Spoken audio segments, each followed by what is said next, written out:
Minister Mark Butler, over to you for roughly the same. Thank you, Greg, and thank you, Anne, as well.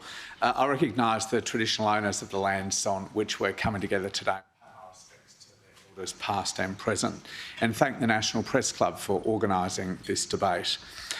I was last here in May 2023 in the lead up to the budget that year, and in that speech I outlined some of the history of Medicare and how that history informs our current challenges. I also reminded, though, the audience of the speech made by Peter Dutton here when he was the Health Minister in the lead up to the infamous 2014 budget, back to a time when Peter Dutton used to show up at the National Press Club. In that speech, Peter Dutton outlined his plan for a so-called sustainable Medicare. $50 billion ripped out of public hospitals, a tax on every visit to the GP for every man, woman, pensioner and child. And when Labor blocked that vandalism in the Senate, Peter Dutton responded by freezing the Medicare rebates for 6 long years, ripping billions of dollars out of general practice. As I said here 2 years ago, those 9 years of nasty cuts and calculated neglect have precipitated the crisis that confronts us today. Only months before that speech to the Press Club, of course, Peter Dutton had looked Australians in the eye and promised that there would be no cuts to health. Sounds very familiar today. A stronger Medicare sits right at the heart of the Albanese government's plan to build Australia's future. That's why Medicare has featured so heavily in Labor's election campaign, because for Labor, Medicare is the beating heart of Australia's enviable health system. When we came to government after a decade of those cuts, bulk billing was in freefall. Not my words, the description from the College of GPs. We've stopped and reversed that freefall by delivering the biggest investment in bulk billing in Medicare's history in the 2023 budget. And we will build on that with the $8 billion investment that delivers bulk billing support for the first time to every single Australian. At the last election, we promised 50 Medicare urgent care clinics, and we've delivered 87. And a re-elected Albanese government will deliver 50 more clinics across the country. In the 2022 election campaign, that promise was criticised by some and rejected outright by the coalition, even though pretty much every country we compare ourselves to has some sort of urgent care model. Our Medicare urgent care clinics have been a game changer for communities across the country. Over 1.3 million patients have already been seen nationwide, a third of whom are under the age of 15, taking pressure off busy hospital emergency departments. Every single visit bulk billed.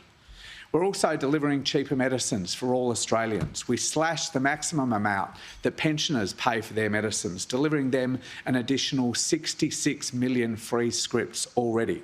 We delivered the largest price reduction in the 75-year history of the PBS for general patients, and we've finally introduced 60-day scripts for around 300 common medicines, meaning that millions of Australians are saving time and even more money.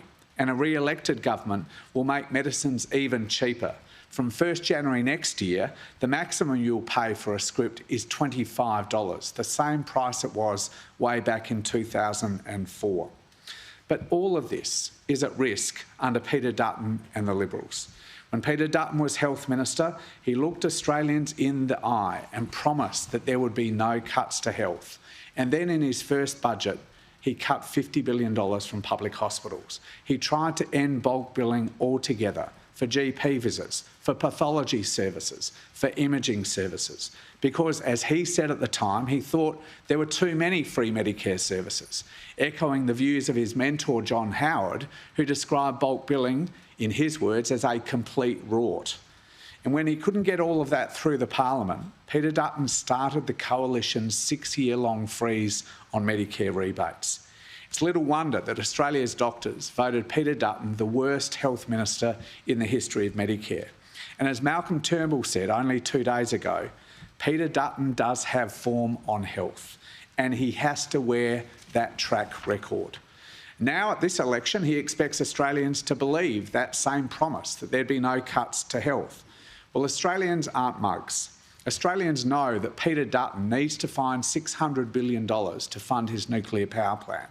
They know that when Peter Dutton says no cuts to health, he also says he will make cuts to fund that power plant, but that Australians will only find out after the election where that axe is going to fall. Peter Dutton also says the best indicator of his future action is his past performance. Well, his past performance as Health Minister was truly abysmal. That's why at this election, the choice on Medicare is just so important. It's a choice between Peter Dutton cutting Medicare again, just as he did 10 years ago, or Labor's plan to strengthen Medicare and to continue our work on delivering more doctors, more bulk billing, more urgent care clinics and cheaper medicines.